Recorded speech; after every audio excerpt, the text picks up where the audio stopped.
2014 Assembly elections in Maharashtra inches closer, it is not just the political parties who have gone on an overdrive figuring out their campaign strategy, but voters across the city have also expressed their desire to be involved in the campaign and are doing their bit.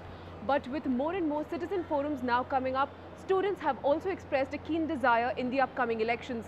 Join me as we find out just how Maharashtra is prepping up for the upcoming Assembly elections.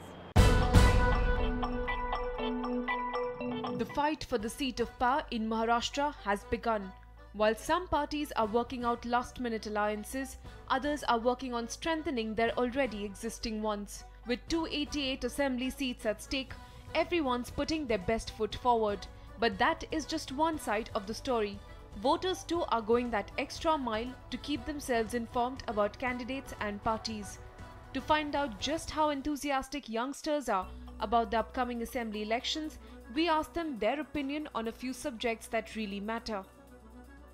We have with us students from the SIES College of Management Studies.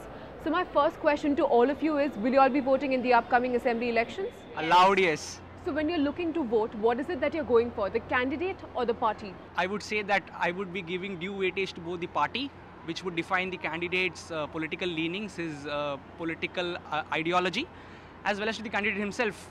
You know, I would see his past track record, whether he has done any service for the community, whether he has been involved in such type of things before, and then I would decide to cast my precious vote for him or her. And what about you? What is your take on this? I would say both are equally important. As in, let me put it this way, we can't choose each and every candidate from a different party, and so we can't form a community or a group which will represent us. But so the party matters. But we have to consider the person's background, as in the educational background, what service he has done for the community, how much understanding he has for the society. So yes, for me, both are equally important. So what are the qualities that you're looking for from the candidate representing you? As she rightly said, education is one such thing that is important, but basically we have to look into the purpose, whether the purpose that he has actually come forward for is matching to what he has already preached. And the other thing is that when the background of that individual is one such thing that is fundamentally important. We have to see to it that the past records, whether he's actually done something for that particular area. When it comes to the criminal records, that is something that we really need to focus on. And what about you? What are the qualities that you're looking for in the candidate? Well, for me, the right candidate will be, I'll ask myself a question: that has he impressed me with his speeches, with his tweets on Twitter, or how better he connects with the youth and everyone in my locality, for example. So for me, educational background will not be much of a problem, because I think the right knowledge and knowing his responsibilities are the main aspects, and he should focus on that. And as she said, that if he can deliver what he preaches, nothing like it. So what, according to you, are the most reliable means to find out the qualifications and the background of a candidate? See, the better verification to verify, the better source is yourself. You can go to the streets, you can look at the roads, you can look at the developments done by the local candidate. So the best, I would say, is you yourself. If you talk about sites, you have the Election Commission. The Election Commission website, you have the list of all the candidates who are contesting. So that is another big source from where you can get your information. Also, you have the Right to Information Act, so which you can send a RTI and you can get all the details necessary. So I would think these are the three. I feel these are the three reliable sources. What about you? Do you want to add something to that? Well, I think there's a social media app that is called My Neta, in which you can get the idea or get the information about the politician, his past records, his criminal records, or what are his assets, and everything. So I think that is one of the most reliable sources available right now. So just before the elections, you have political parties going on an overdrive to promote their mandate, and they do this most often through social networking sites. So what's your take on that? Social media, one such thing where people actually feel that we is something through which we could advertise, we could tell the public at large that this is what our agenda is, what we actually want to bring a change for. So social media is one such platform because of which people will come to know that, okay, fine, when this person talks, he's got the ability to actually get the change, and that's when we'll see to it that that fundamental change is brought, and it'll benefit us at a whole. And what about you? What is your take on this? Social media can be considered as the cheapest mode of advertising. A person with who has just started to work socially and he wants to participate in the elections, this is the best mode for him. And obviously for the politicians who are settled in, they can target the youth very well. So yes, I would say it plays a very important role, but I would also add to this, right? The politician or whosoever contestant is, whatever he's claiming to do for the public, he should stick to it, and it should be a genuine reason. So as a student, what can you do to promote more awareness among people about the upcoming elections? Basically, my ideology is people do things for two reasons. One is to gain pleasure out of it, and second is to avoid pain. So through the medium of social media, through dharnas, through marches, through signature campaigns, and whatever other conventional and non-conventional means that are available to me, I would like to convey to people this message that you're going to get this person for 60 months. He or she is going to be there with you for 60 months. So if you're going to choose a non-performer, you're stuck with him or her for 60 months. How important are citizen forums according to you? Citizens forums are very important for me, because a person from a locality gets an opportunity to impress or cast his opinion in public.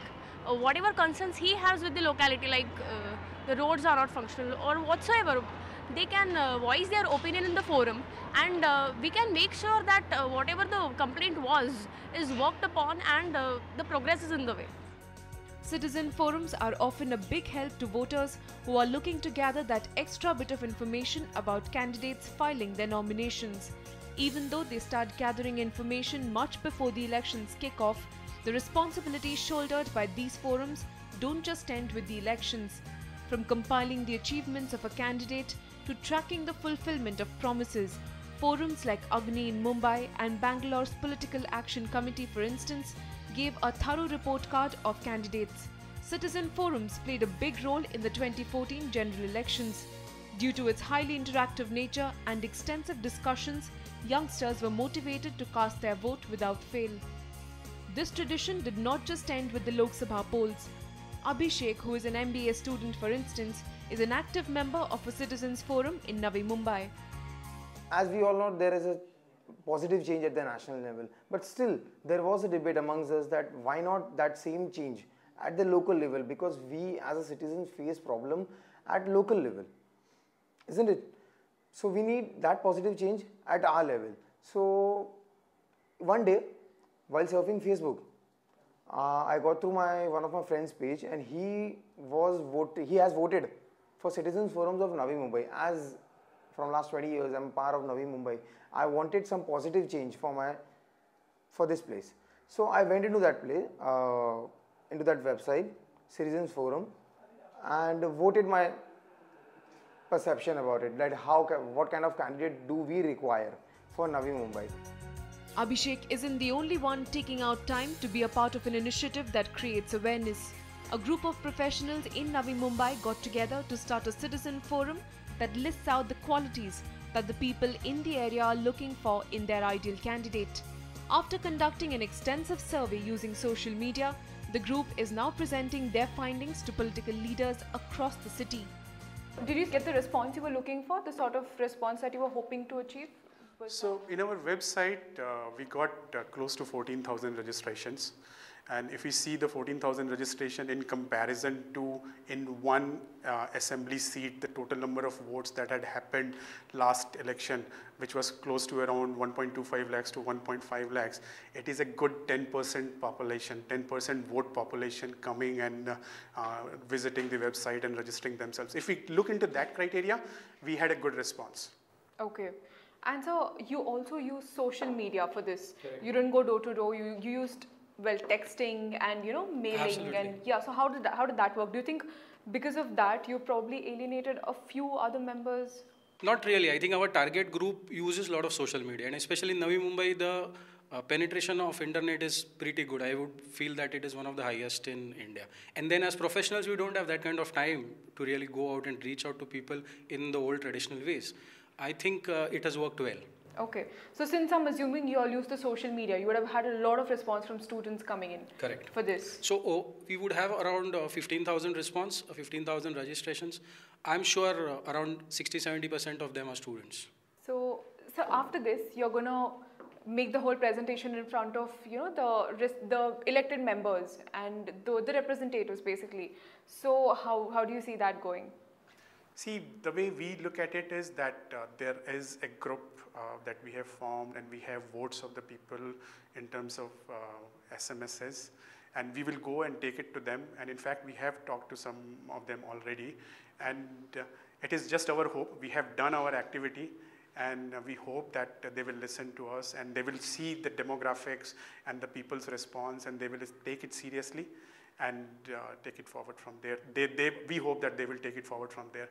We are just ensuring that we are strengthening a democracy by conducting an informal primary kind of a thing in this way that will help the overall process of election. This is just a start. What we would intend to do is we would want to create a strong pressure group of professionals whereby we would contribute in pointing out shortcomings, giving suggestions for improvement, and we would be very keen in the city itself.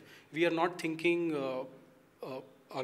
for across the nation or something. We want to start really local, and we believe that we will be able to make a difference in the next 2 years. What started as a small group now has 300 active members. This initiative by the Navi Mumbai Citizens Forum has been endorsed by many. Residents have come forward and listed out the basic qualifications they wish to see in their representatives. When I got to know about Citizens Forum, that is through the posters, I went online and I saw the site, and I also got in touch with a few of the members, and whatever they had mentioned about the idea behind CFNM, it appealed to me a lot, because they had given us they gave us a choice whether you want a highly educated, not so highly, and low. Obviously, my choice will be highly educated. While the Navi Mumbai Citizens Forum is doing their bit to spread awareness and to put into perspective just what are the qualities they are looking for a candidate who's representing them from their area, what now remains to be seen is just how many people follow suit and whether or not we will see more such initiatives from across the city. With video journalist Santosh Jagtap from Mumbai, Ankita Sinha for NDTV.